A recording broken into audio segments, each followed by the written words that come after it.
Okay, good morning, everyone. Morning. All right, welcome to the first panel of the day, and we are in the Ukumbi Mdogo. This is the mother tongue and the other tongue. I am your host, Duncan Yoon. I'm a professor at New York University, and I have the privilege of introducing our illustrious guests. First, we have Marcia Douglas from Jamaica. Marcia was born in the UK and grew up in Kingston, Jamaica. The author of novels, poems, and essays, she is the recipient of several awards and fellowships. In her latest work, the Jamaica collection of the Shante Dream Archive, she preserves and reimagines the movement of the Ja people and the cultural memory of the African diaspora through an immersive storytelling richly layered with drawings and footnotes of flora, fauna, and natural phenomena. She is a college professor of distinction at the University of Colorado Boulder. So please welcome Marcia Douglas.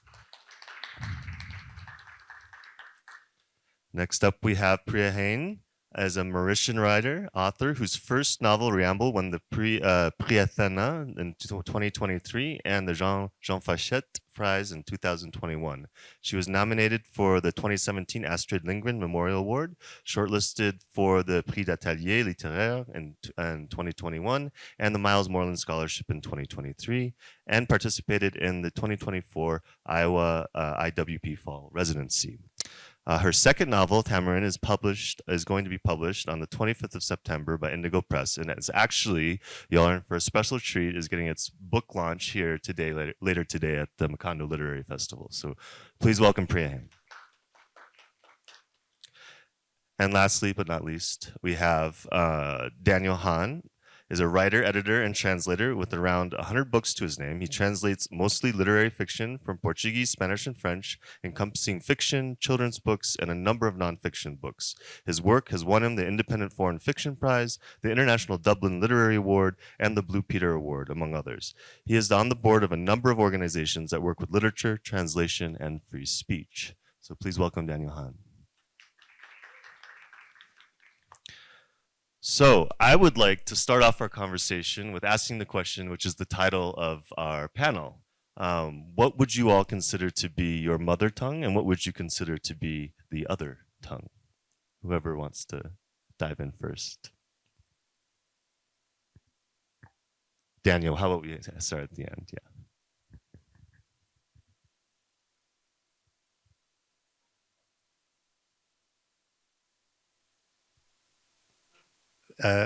Yes.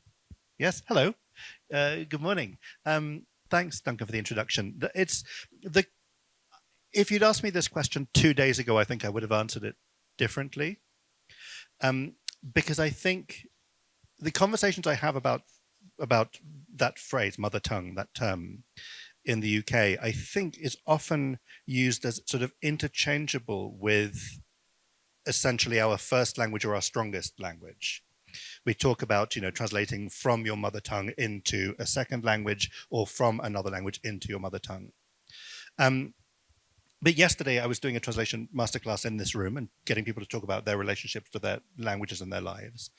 And several people talked about a mother tongue as being distinct from the language, which is their kind of most comfortable first everyday language.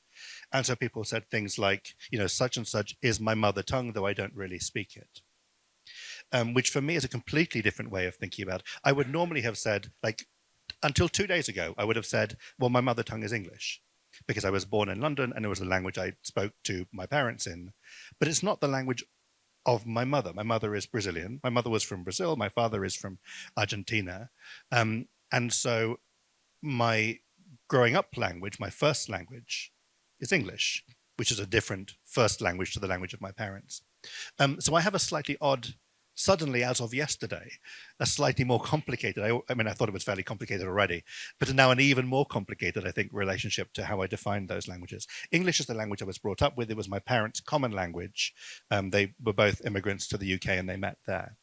And it is the language which the language in which I feel most at home. Is the language which I'm most competent in, though it doesn't always feel like it at 10:30 in the morning on a stage when I have a microphone and not enough coffee. But English is as good as it gets. I'm just going to tell you, it's not going to get any better than this.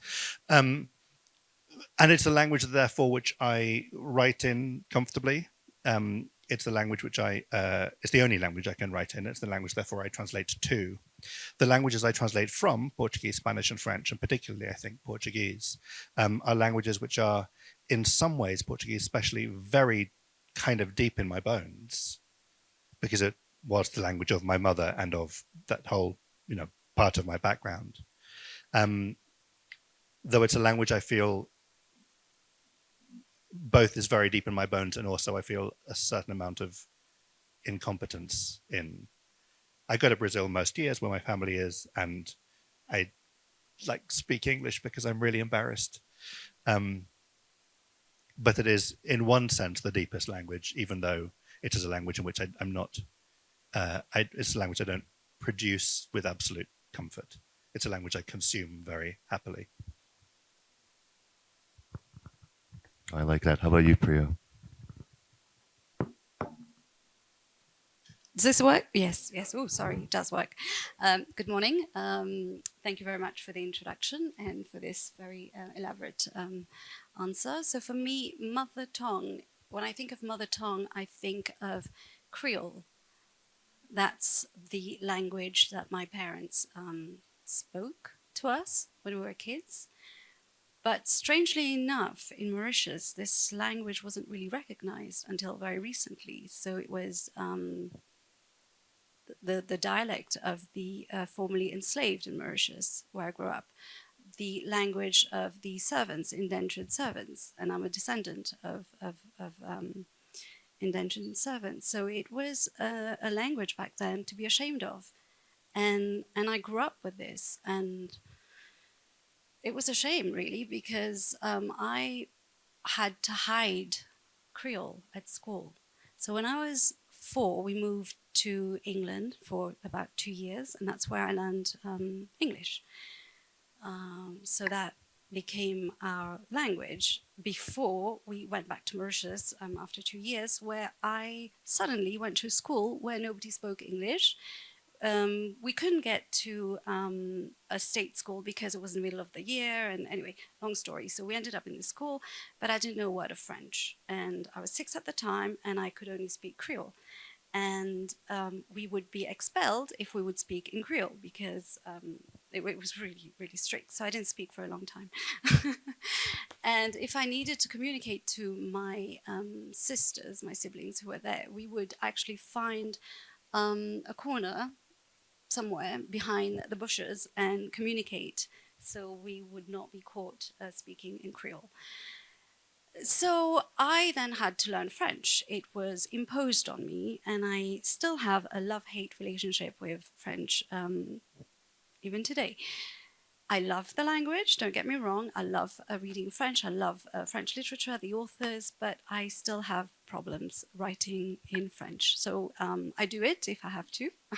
So I'm more comfortable in English. But luckily, Creole has been recognized, standardized in Mauritius after a long struggle since 2012. So the way we write it is, there was no way. We just wrote it the way we just thought it would. That just felt correct, with accents, without accents, And now it's standardized, and I don't write it very well, but I have learned it. I make an effort, and I'm pleased that we have that now. And that's it. That's.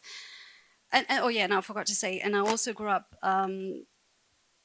with Hindi and Bhojpuri in the background, because my grandparents, that's what they spoke. And my parents also sometimes spoke in Hindi and Bhojpuri, so I can understand that. And then later, I lived in Germany, and I learned how to speak German, but I don't write it very well.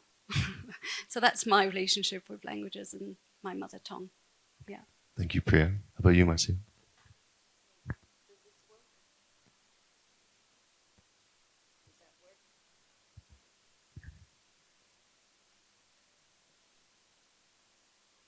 Good morning, everyone. And thanks for the question, Duncan. What I would say, for me, it's a complex question also, because, I've heard linguists describe Jamaican linguistic space this way, as a continuum.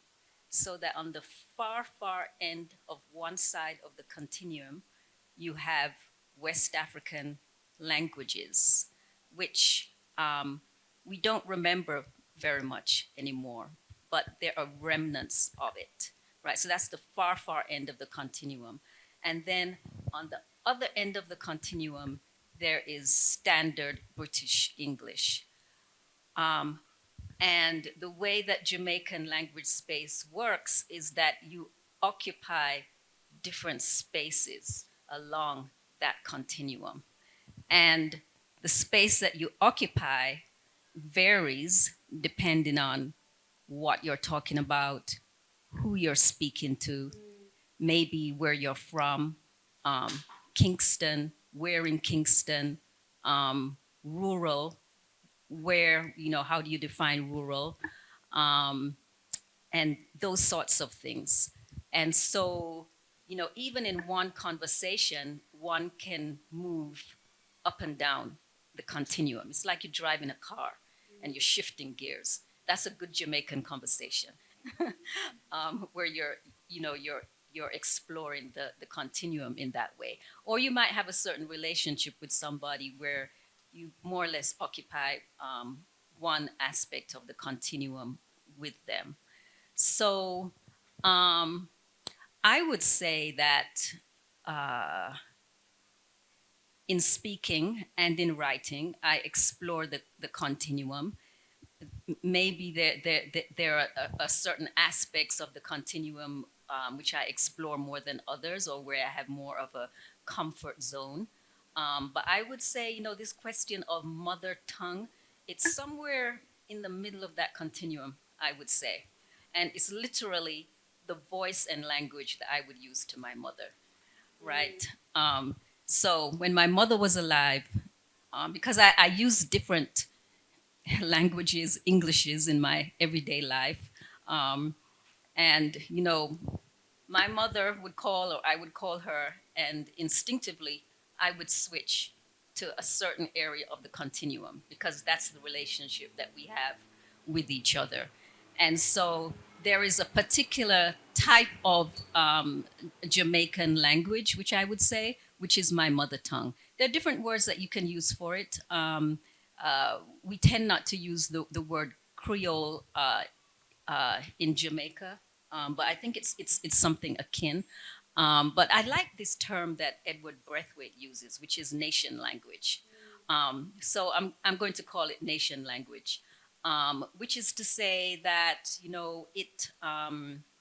it has its own rules and vocabulary, and there's something dynamic about it as well, where it's always shifting and changing, and new words are moving in and out of the space.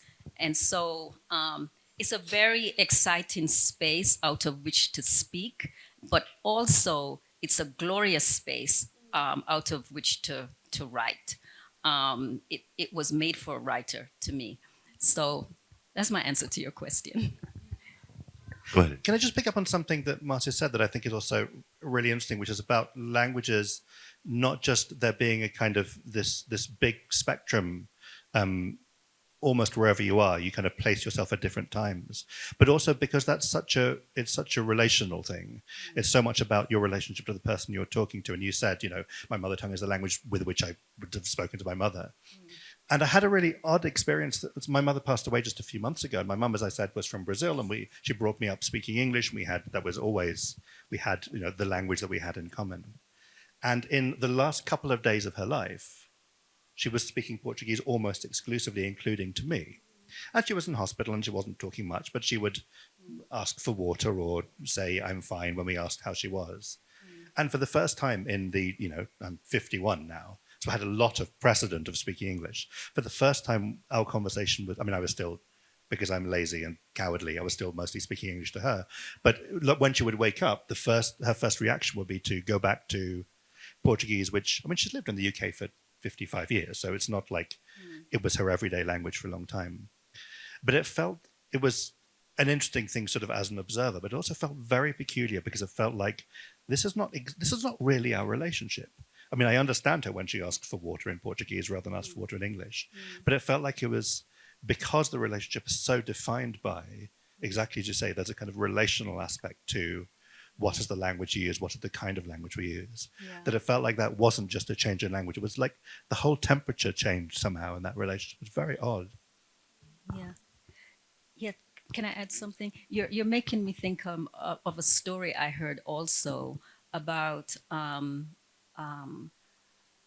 a Nigerian professor who lived in Canada, and he spoke his mother tongue and English also, taught in English, and didn't have much opportunity to speak his mother tongue. However, he had a stroke, and after the stroke, he could not remember English, only his mother tongue. So I find that this is something very interesting about our relationship to language and consciousness and how that works. Very intriguing story, I find, that he just couldn't remember English anymore, even though he had been speaking English also all his life. And teaching it as well. He And said, teaching wow, English too. That is amazing. Right, yeah. I feel like that's sort of a revealing thing, especially with people who have a sort of complicated mix of languages when they're very young, and a relationship that is complicated for reasons of politics and for reasons of dominance and oppression of other languages. Trying to imagine, like, what is, if you suddenly had to, if there was like one of your languages, like, actually, what is the thing that would be, that's the what's the thing that's left? Absolutely, that kind of the most kind of essential moment. What's the thing that you revert to? And I think particularly, so Priya, for example, that when you're talking about your relationship to Creole and what you could do with it at a certain point, but also the kind of external forces that try to keep it down. I feel like that question of what is the thing that if we could just see it as the absolutely at the bedrock, to do again with the relationships of the people you used it with. And that's why I, in my writing, because I so many languages, I write in different languages. In my book, you will find bits of Creole or bits of French. Sometimes I translate, sometimes I don't, because I think the reader can sort of guess what's happening. And there are words in Bhojpuri, even Hakka, even the title of the book, Riambel, it comes from the Malagasy word Ariambelo, which means sunny coast. So yeah, there's all of that in it. So it's part of what we are, who we are. Well, this is lovely, and I think it's a good transition to our second question.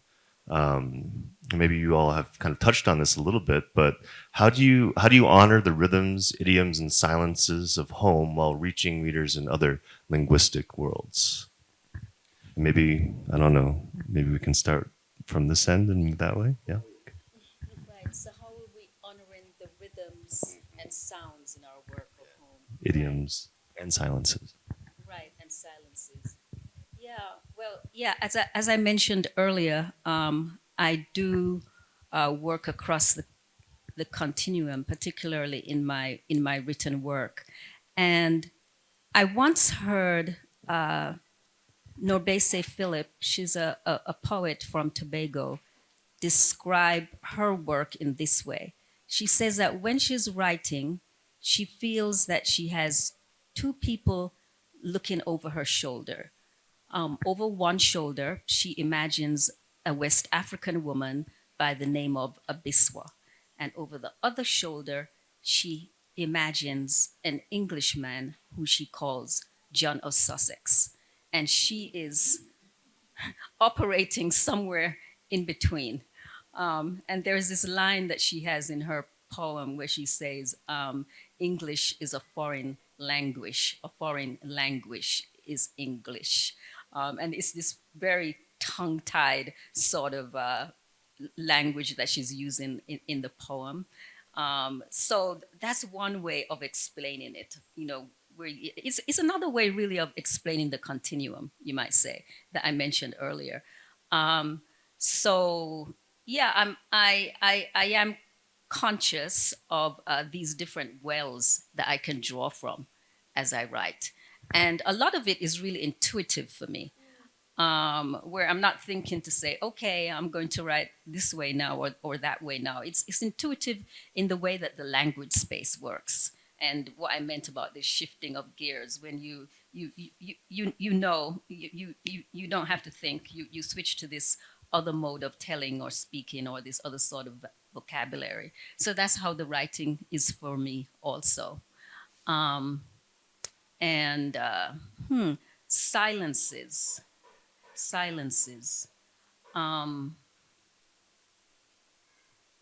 silences, as in, sometimes there are certain ways of being which, or certain words which are not translatable, I would say. um, there's I've heard it said by Frantz Fanon and others that to speak another language is to enter another consciousness. And there are certain words which appear in Jamaican nation language, for instance, which don't really have a standard English parallel. And I think that maybe that's sometimes where some of the silences might come in a work, whether it's a silence on the part between characters, or maybe there's a silence which might be on the part between the text and maybe even the reader, and they have to somehow navigate that silence.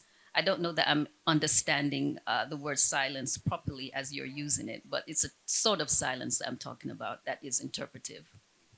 I think you can define silence however works for you. But I've noticed both in you and Priya's work, there is a lot of blank space on the pages, and so for the reader's experience, not only this kind of opacity of maybe encountering a word or expression that they're not familiar with, but even there's these kind of pauses in your writing that I found really evocative. It's like almost sit with this that I just put on the page for a little while and then move on. So it was almost like the spaces, that negative space was a kind of invitation to reflect in the silences. Yes, So, yeah. yes, yeah.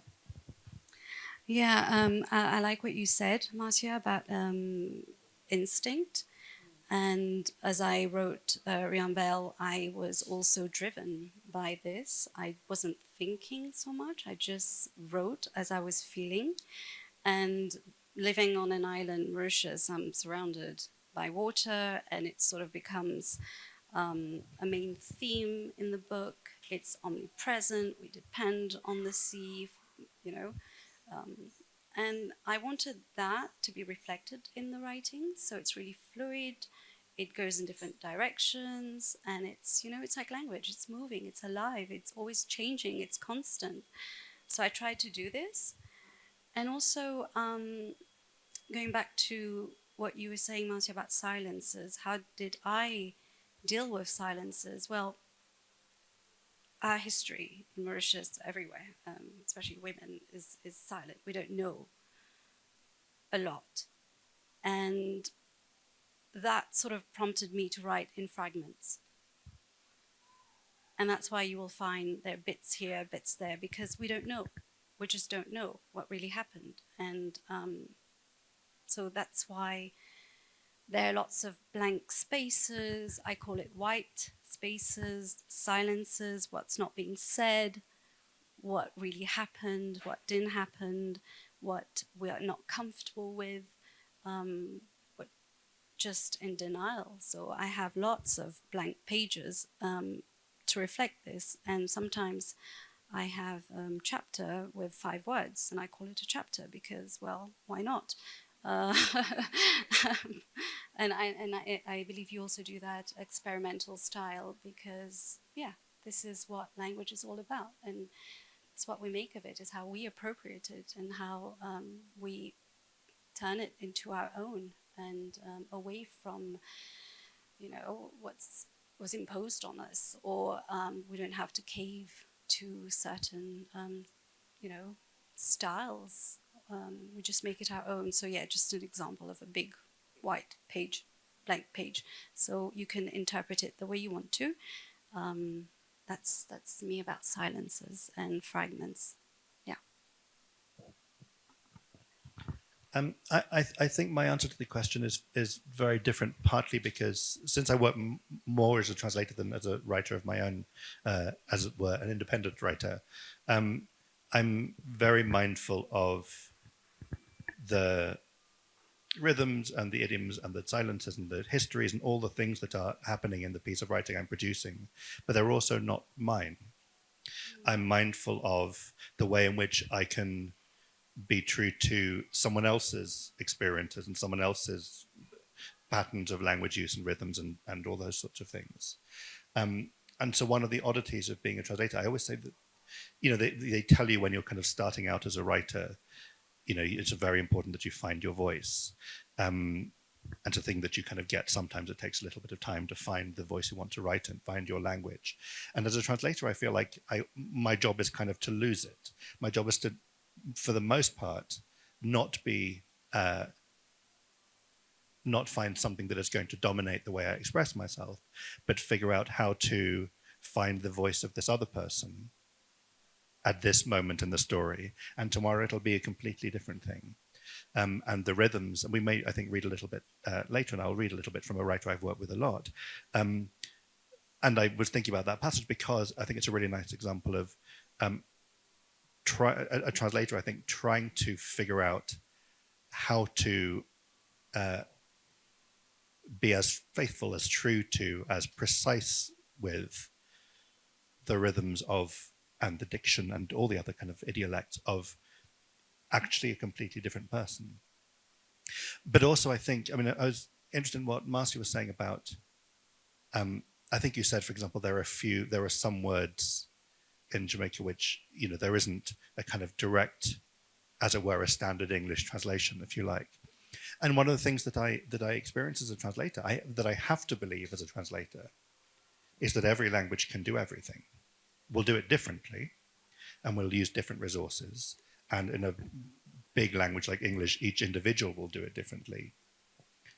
But I can't look at a novel by an Angolan novelist and say, well, there's no point. I have to assume that there is something I can do. I've just written a book about translations of Shakespeare and talking to a lot of translators who've translated Shakespeare into other languages. And so many of them, particularly translators who are not working in big colonial Western European languages, talked about the motivation for doing this was not just because, he's great, but also it was, look what our language can do. In fact, I talked to an amazing Swahili playwright who's working on a Swahili Macbeth, and she said that one of the reasons she wanted to translate Shakespeare was because she had been told so many times that a Bantu language doesn't have the sophistication, I'm quoting her, to do the sorts of things that are happening in this piece of English writing. And no linguist would tell you that, and no translator, I hope, would tell you that. But one of her motivations is saying, look what this language can do. It's not the same. It will do it differently. I have to do things differently in English to create the same effect of a writer from Angola or wherever. But I think as a translator, I have to believe that there is always, that every language can do everything, though the means are different somehow. The tools we have are different. Gosh, that's so beautiful.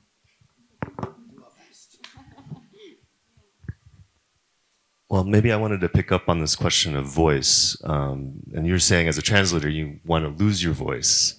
So I want to kind of pose that to Priya and Marcia. How do you lose your voice? Do you find your voice? Is maybe your voice as an author different than the voice of the narrator? And how do those kind of connect or disconnect? And I'm curious about that. I have many voices, both on and off the page, is what I would say. I don't have only one voice. And I play with that as a writer and also in life. So, this notion of finding your voice is more finding your voices and finding all of who you are. And you're not necessarily just one thing or one experience. It's very multiple. So that's how I would answer that. I totally agree. I'm not so fond of having one voice, like finding your voice. I've I've started writing children's books. It's different, and now I'm writing novels. I've written different things from different perspectives. Like Marcia, I have many, many voices, and there will be more voices, and I'm not going to end here. That's why this finding this one voice doesn't, I don't think it applies to me or my writing. It just differs so much on whatever. Yeah. So we have many voices. Yeah, definitely. That's great. So there's a lost voice and many voices. Um, Another I- question. Go ahead. Sorry, I also have voices from the past in my book, like the ghost. So my voice, the narrator's voice, the voices of her ancestors, the ghosts, the too many voices. I mean, that's very clear also in the marvelous, what is it? The marvelous equations of the dread. Okay, so I guess this is somewhat similar to what we were talking about, but what is gained and what is transformed when a story migrates into another language? Priya, maybe so you can start, or What is gained? What is transformed? mm-hmm. A lot. I'm just gonna maybe. I'm thinking of a passage in this book. It's about this girl called Noemi, and she's 15. I mean, when the book starts, and she lives in this village called Reinventing. It's in Mauritius. It really exists, and so she asks her mum naively, "Does Reinventing come from the word rire en belle or rire de plus belle?" Which is to laugh wholeheartedly without restraint. So she's playing with this, but it's nothing to do with that. It's actually, like I said, I mentioned before, Riambel comes from the Malagasy word Ariambelo, which means the sunny coast, but it's ironic because there was nothing sunny about this coast when those people were brought to Mauritius to work on the plantation. So I think that you could do whatever you want with it, play with it. A word like riambelle, ria de plus belle, ariambello, use it, experiment, make it what you want, and you shouldn't be limited, I think. There's so much to be gained. It's how you do it. Yeah, that's my answer. Yeah, you know what I would add to that is that when a story migrates from one language to another, there's something of an identity which shifts because whatever language space you're occupying at a certain time, it also signifies a shift in identity as well. So I'm thinking of my work, for example, and one of those spaces which you can occupy in the continuum in Jamaica is the language of Rastafari. And I have many Rasta characters in the marvelous equations of the dread. For example, the character Lena, and she speaks of herself as I and I, not I. And that's a very particular identity. The I and I is a sort of buttressing of the I or of the self. It's an I which is very conscious of itself as being center. And so that's a different identity than another character who might refer to themselves as I. And that is a migration of the I, you might say, or migration of the language, a movement of the continuum.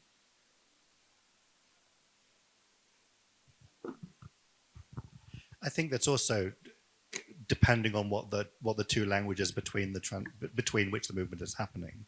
I mean, that also determines quite a lot, doesn't it? I'm thinking about a friend of mine who is a Welsh writer who writes in the Welsh language. and who has had some of her work translated into English and has translated some of her own work into English. And she described that as a much more, in some ways, much more dramatic process than being translated into Turkish or being translated into Polish. Because making these characters in Wales speak English rather than Welsh says something about these characters, their background, their relationships to their family, their relationships to the state, and all sorts of things. Because there are Welsh-speaking, first language Welsh-speaking people and first language English-speaking people in Wales. Whereas once the entire thing has been shifted into Turkish, or a language which is not sort of politically implicated in the dynamics in which the characters are living, that doesn't really, in a funny way, have such an impact. But I also, again, as a translator, have to assume that if I'm going to work on the assumption that languages can do everything, basically, I also have to assume that there are very important things that are not changed when, like, I'm going to change all of the words in this book. But like, apart from all the words, the book is going to be, in as much as possible, exactly the same as we started. And so it's the same thing. It's sort of dressed in a different language, maybe. In this case, it's built out of the vocabulary and the tools that English or whatever happen to allow. But I have to work on the starting assumption that what I want to do is change nothing, because my loyalty is usually to whatever the writer is trying to do, and figure out a way of changing absolutely nothing while removing 50,000 words absolutely wholesale and putting in 50,000 new words and keeping it the same.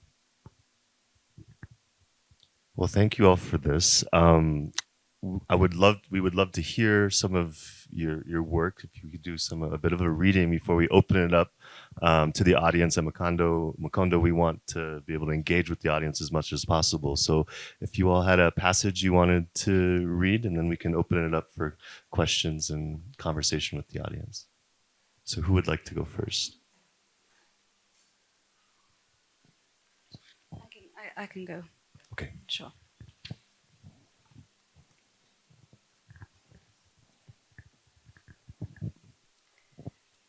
So these are the opening lines.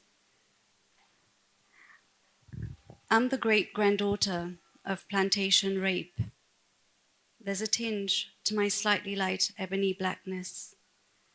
I'm the daughter of Creole slaves and something far more sinister.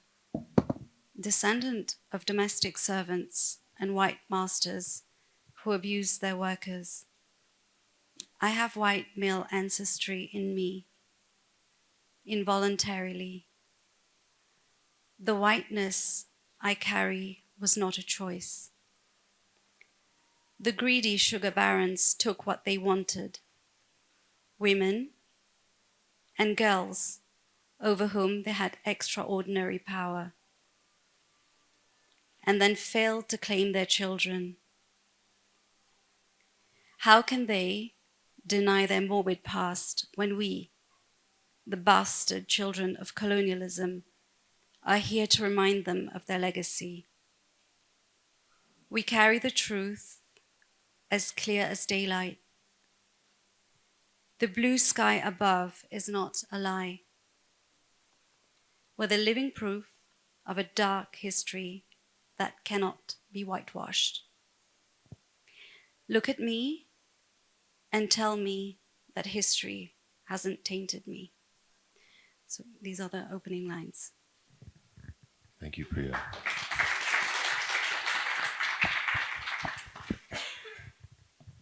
So I'm going to read a little snippet from the Jamaica collection of the Shantae Dream Archive, and a little snippet from the Marvelous Equations of the Dread.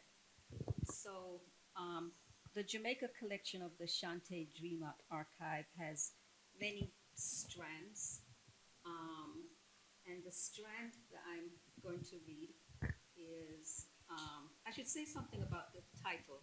It's Shantae as in Ashanti, because in part this book is conscious of how language changes and how Ashanti might become Shantae. that's also somehow symbolic of the space out of which the book is written. So in this chapter, I have an African woman on a Middle Passage slave ship, and she is conscious, aware of the fact that she needs to hold on to herself, her language, and her memories, and she coughs each time the bell of the ship rings, and the ship is the Henrietta Marie. And because this book is also very relentlessly conscious of cataloging, I also catalog certain West African words which mean cough. Cough, also Iwa, also Iko, also Ukwara, also Kosuk. The sea rocks the ship, and the belly woman vomits against Adwa's neck, and the bell rings, and the Ashanti woman coughs, and the girl child next to her speaks in an unknown tongue. Up on the deck, a bird hitches a ride, exhausted from flight. Ship's sails brace rain and squall. There are rats on board, and 5 barking dogs, and a horse strung up in a sling. The people bawl and call, they cuss in every language, and too, they pray. Someone dreaming in the future hears, someone dancing in the past hears too.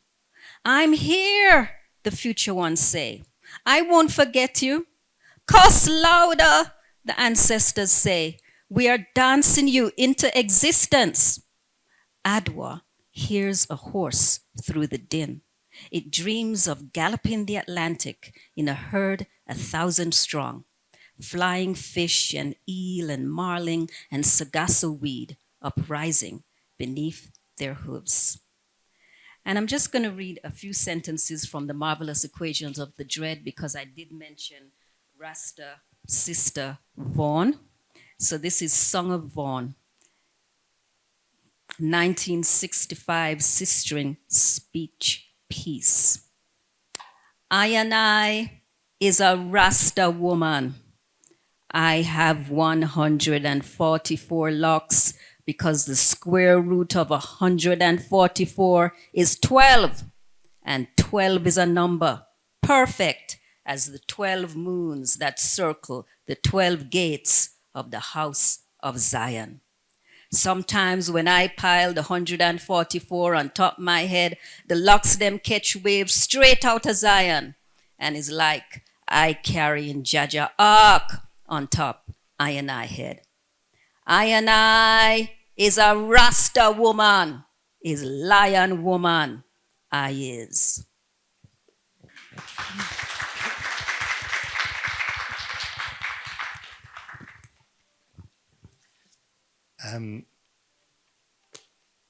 I wish I wasn't going after that. That was great, Marcia.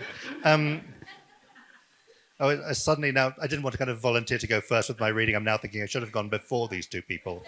I'm going to read a little bit from, the writer I've translated the most is the Angolan writer Eduardo Agualusa, who was supposed to be here at the festival and is not well and unfortunately isn't able to be here. But I thought it'd be nice to have something, to have him here in a reading at the very least. And I'm just going to read a little bit from a book called A General Theory of Oblivion, which we did about 10 years ago now. And in which one of the main character is a woman of Portuguese descent in Luanda in Angola at the time of independence, who sort of panics at the chaos outside and bricks herself up in her apartment and lives, catches pigeons on the balcony to eat, and this is her life. And I've chosen this just on the basis of what we were talking about earlier, partly because I think it's a nice example of the way in which what I was trying to do was capture lots of different things the author is doing, which are not just to do with meaning, they're to do with the breaths and the pauses and the diction and the rhythm. And so if you have read this book in Portuguese, you should listen to this translation and feel like, I'm sure I've heard this before somewhere, even though English does lyricism differently and rhythm differently. Anyway, it's about a page long, it's the beginning of the book. In the first months of her isolation, Ludo only rarely went without the security of her umbrella when she visited the terrace. Later, she began using a long cardboard box in which she had cut 2 holes at eye level for looking through, and 2 others to the sides, lower down, to keep her arms free. Thus equipped, she could work on the flower beds, planting, picking, weeding. From time to time, she would lean out over the terrace wall, bitterly studying the submerged city. Anybody looking at the building from another of a similar height would see a large box moving around, leaning out and drawing itself back in again. Clouds surrounded the city, like jellyfish. They reminded Ludo of jellyfish. When people look at clouds, they do not see their real shape, which is no shape at all, or maybe every shape, because they're constantly changing. They see whatever it is their heart yearns for. You don't like that word, heart? Very well, choose another then. Soul, unconscious, fantasy, whatever you think best. None of them will be quite the right word. Ludo watched the clouds and she saw jellyfish. She had got into the habit of talking to herself, saying the same words over and over for hours on end. Chirping, flocking, twittering, hovering, flight. Chirping, flocking, twittering, hovering, flight. Chirping, flocking, twittering, hovering, flight. Chirping, flocking, twittering, hovering, flight.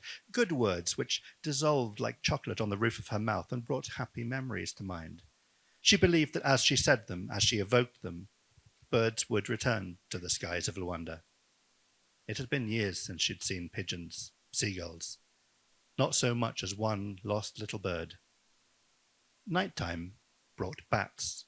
The flight of bats, however, has nothing to do with the flight of birds. Bats, like jellyfish, are beings of no substance. See a bat streaking across the shadows, and you don't think of it as a thing of flesh, of blood, of concrete bones and heat and sensations. Elusive shapes, quick ghosts amid the ruins. They're there, now they're gone. Ludo hated bats. Dogs were rarer than pigeons, and cats rarer than dogs. The cats were the first to disappear. The dogs held out on the city streets for some years. Wild packs of pedigree dogs, gangly greyhounds, heavy asthmatic mastiffs, demented Dalmatians, disappointed pointers, and then, for another 2 or 3 years, the unlikely and despicable mixing of these many and once so noble pedigrees. Ludo sighed. She sat down facing the window. From there she could see only the sky, low, dark clouds, and remnants of a blue almost completely defeated by the darkness.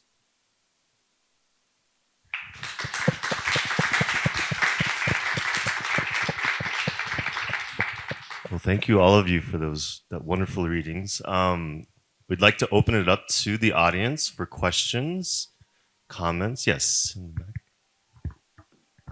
Hi. So my question is, I'm thinking of the differently abled and how some can either only see language but not hear it, and some can only feel it, hear it but not see it.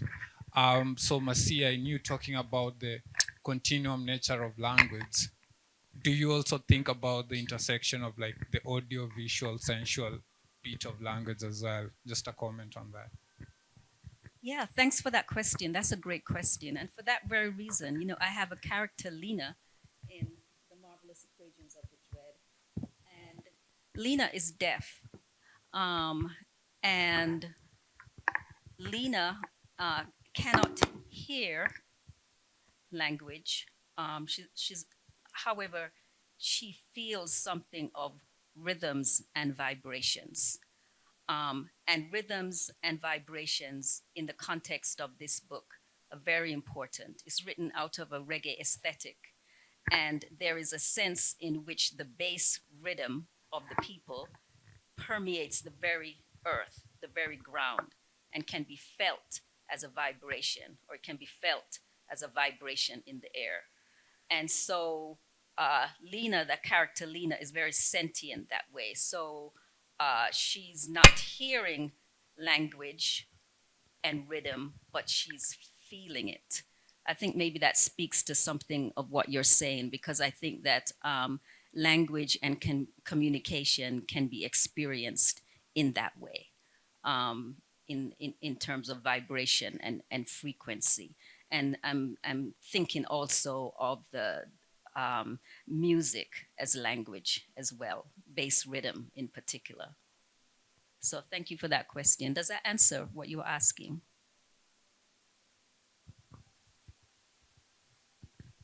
Other questions? Yes. I actually have a list, but I'm not going to put you through the torture of answering all of them. One question is, we've all established that we have different languages that we communicate in and that we're familiar with. A conversation that I was having with other writers who also have other languages is, what language do you feel in when we're thinking of mother tongues? Do you find that in moments of intensity or, whether it's like for me, I feel hunger in my mother tongue, I feel frustration in my mother tongue, I feel love in my mother tongue, but everything else happens in English. So do you have a similar experience? That's one question. And the last one is, Daniel, you mentioned not having the courage to speak your mother tongue, and I feel that a lot as well. Why do you think that is? Like, why do you think we're not confident enough to speak this? Like, I've found that coming back to the point of having different voices, if I'm imitating my grandmother, the mother tongue is flowing very freely. But if it's me speaking it myself, there's a lot of hesitation. So what does that do to us as writers, and what does that do to our authenticity as well? Yeah.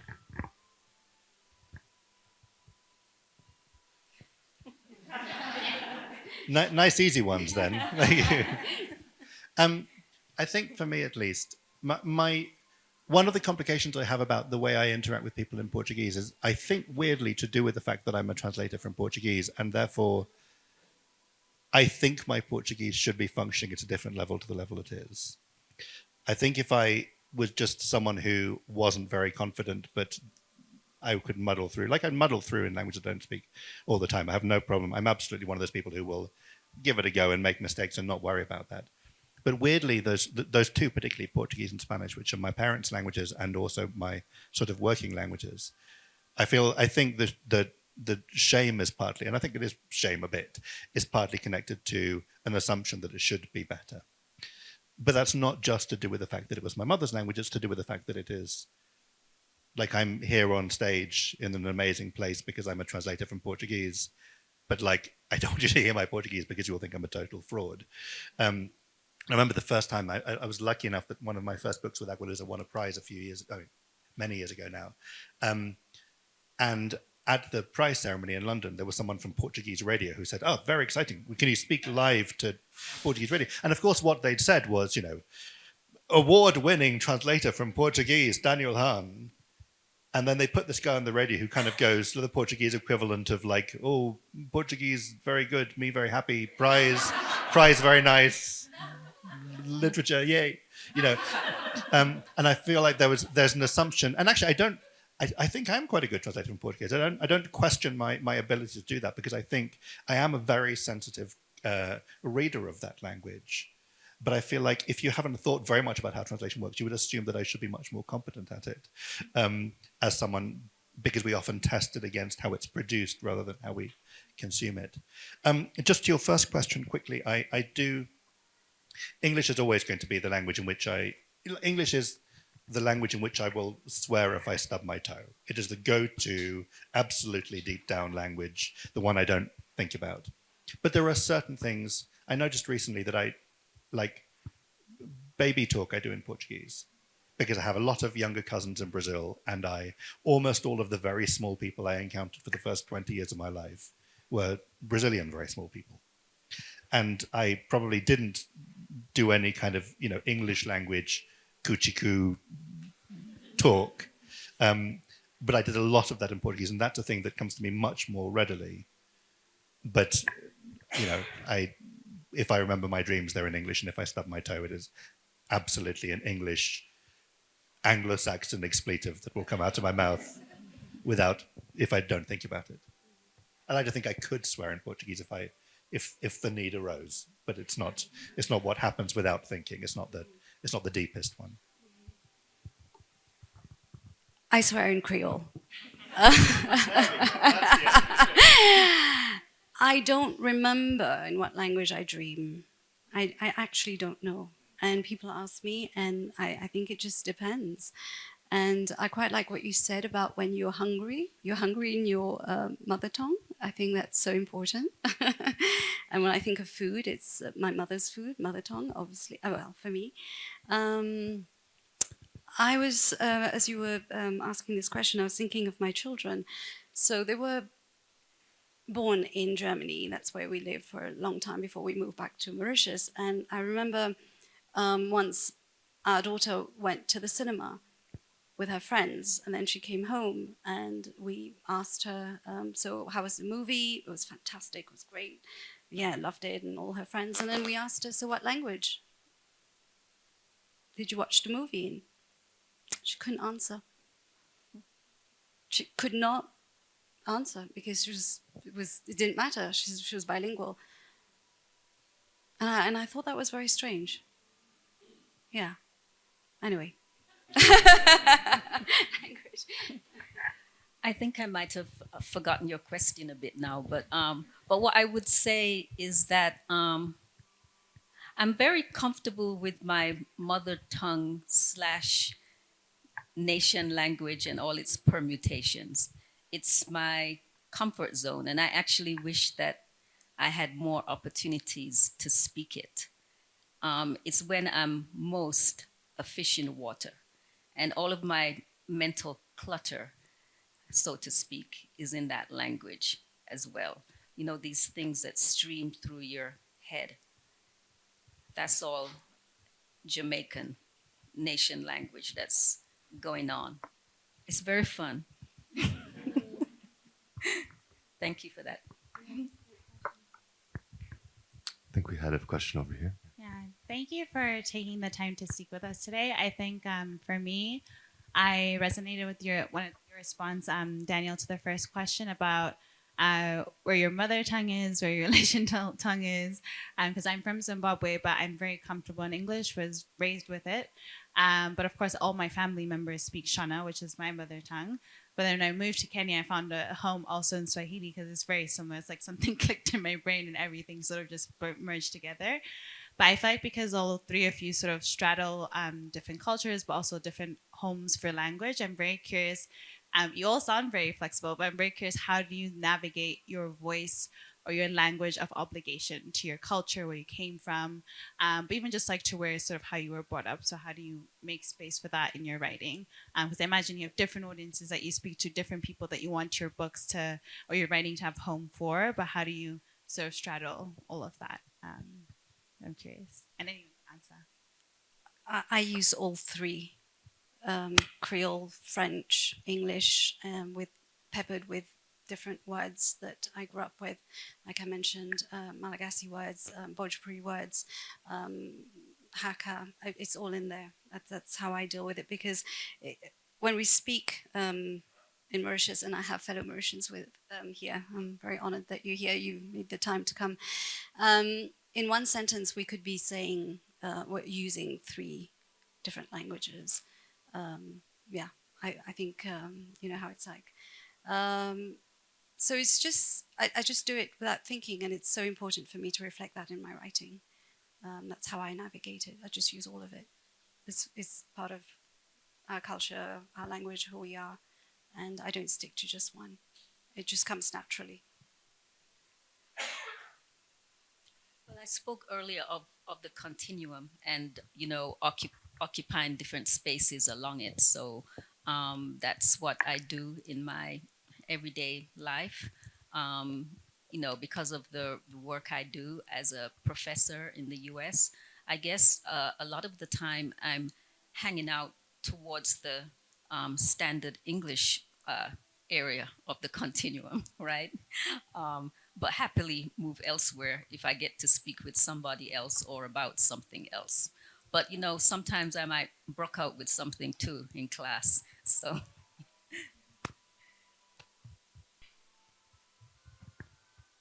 Other questions from our audience? Got a few more minutes.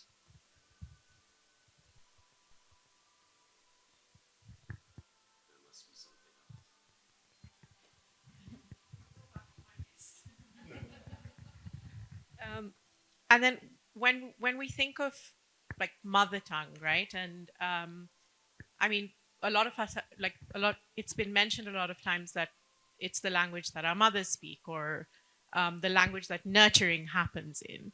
But like what about, like, I think a lot, sorry, I'm rambling a lot. People have very complicated relationships as well with the concept of mothers and the concept of nurturing and stuff like that. So how does that play into the acceptance of a mother tongue?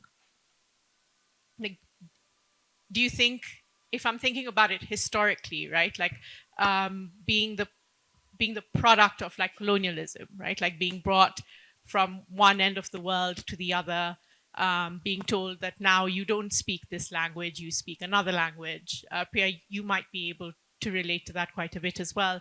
Do you think that plays, that has some role in sort of suppressing the mother itself, because it's sort of been inflicted?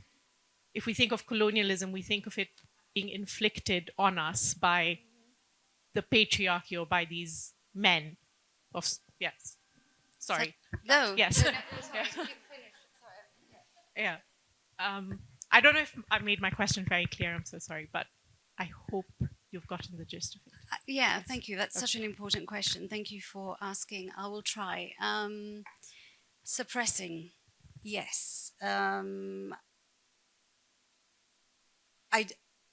I think I don't know if you were here at the beginning when I said that how I was forced, it was imposed on me, and I still feel it, and that's why that's my way of I'm a bit of a rebel. So when I wrote the manuscript Renewal, I wrote, as I said, in French as well, but I butchered the language. I absolutely butchered it. And I said, you know what? It came from a feeling of anger. It was during, I was living in Germany at the time, during Black Lives Matter. I was trying to make a point, and unfortunately it wasn't coming across. And the angrier I get, and we were talking about this with someone, the better I write somehow. I don't know, I have more to say, I don't know, and oh no, it was with Victoria, we were talking about this last night, Victoria, I remember, and you said, yes, it's like going to the gym. You said, when I'm angry, I have this workout, and I said, when I'm angry, I write. So I wrote about colonialism, I wrote about the silences, and I wrote about how the point I was trying to make is,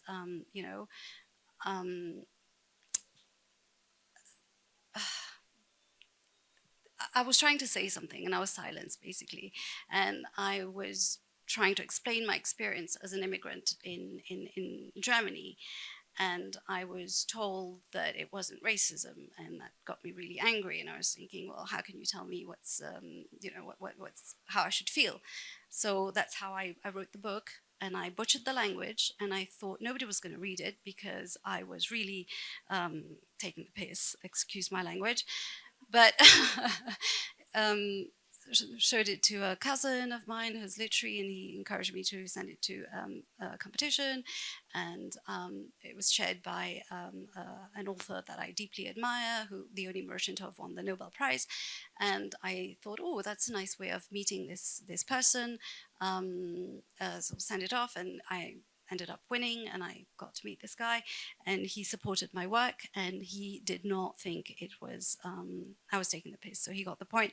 So how do you do it? You just you rebel. You say, no, this is not how, don't tell me what to do, don't tell me what to write. I'm going to do it my way, And if you don't like it, that's too bad. But that's how I dealt with it. That's how I'm trying to answer your question. I'm also rambling. Don't suppress it. Do it your way, and don't feel like you should be constrained by these rules or these just I don't know, having a blank here. Yeah, that resonates with me too. You know, the language that I'm writing and use, it's very unapologetic. Yeah. There's rebellion in it. There's play in it. All of those things. So I revel in that space, you know, and that's also how Jamaican creative space works in general. You know, it's how reggae music came into being. It's this merging and rebellion of spaces and ways of being, and the same thing happens in the language as well. We take the language of all of the colonizers and also the West African memories. We do something of it which is all our own, and there's something new which is emerges, which is glorious and rebellious and yeah, unapologetic. Thank you. You said it beautifully. What I was trying to say. Can I just really quickly pick up on something else in the question, which I think is incredibly interesting, which is when you were talking about the complicating that comes with mothers and nurturing and all those things. I also think that that's about what we invest our languages in. And thinking about, Priya, when you're talking about not being allowed to use a particular language in a particular context, that's not just some authoritative figure saying we have a problem with like the syntax of the language or the vocabulary of the language. It's about devaluing your relationships in the language and all the things that come with it. It's about saying that the people with whom you speak this language, which might be your mother, it's about minimizing all of those things. The language is a vehicle for those things, and doing damage to that is doing damage to those things it represents for you. Yeah, it was very belittling to belittle my language and saying that it's not good enough. This is not recognized. That's a terrible thing to do to a child, and that was the only language I knew. And then to be forced to learn French and say this is the proper language and this is how you are going to communicate. It was appalling. I don't know how it was for you when you were growing up in Mauritius. Were you sorry, I'm just curious. Thank you.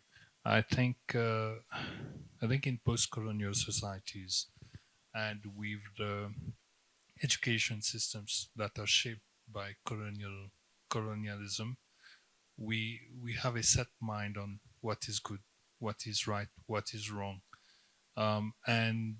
Interestingly, in Mauritius, we've looked down on Bhojpuri, which is a dialect from India.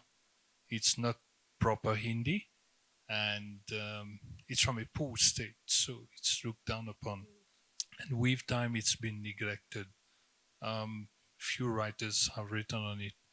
But I think we've been sanitized in our linguistic environment towards adopting more French and then English. With that, it has caused an erosion in the cultural identity for people to embrace more Western values and all that. And I think it shows in how the society evolves.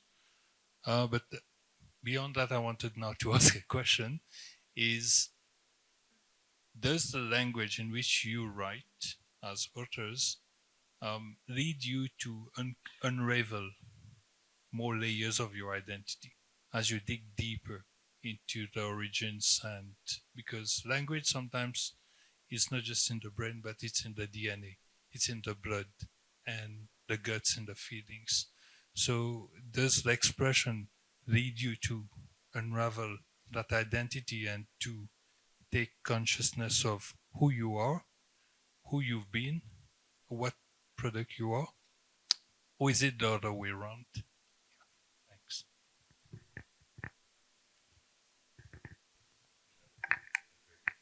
Question to end with, if you want to respond.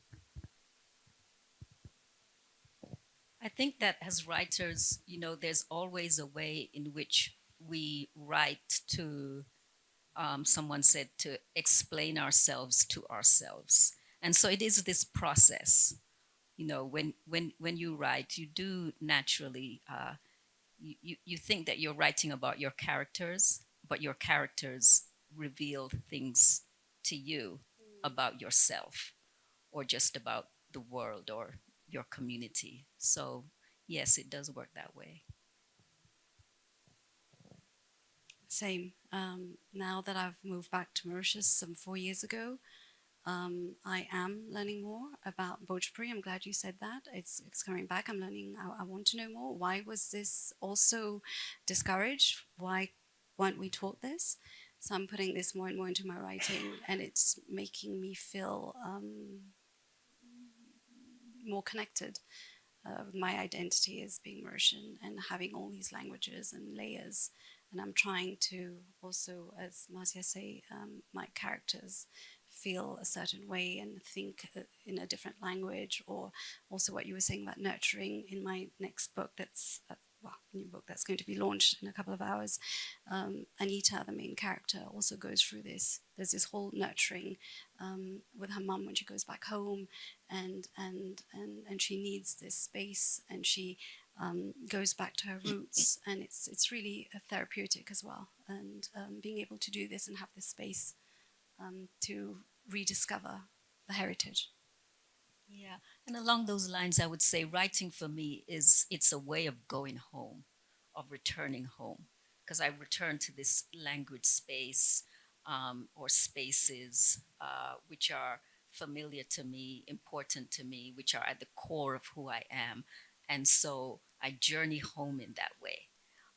And my characters are people that you've made up, created, but you also know them. You know them very intimately.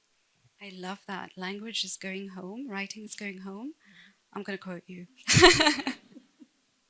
Well, on that note, please join me in thanking our illustrious writers. Also,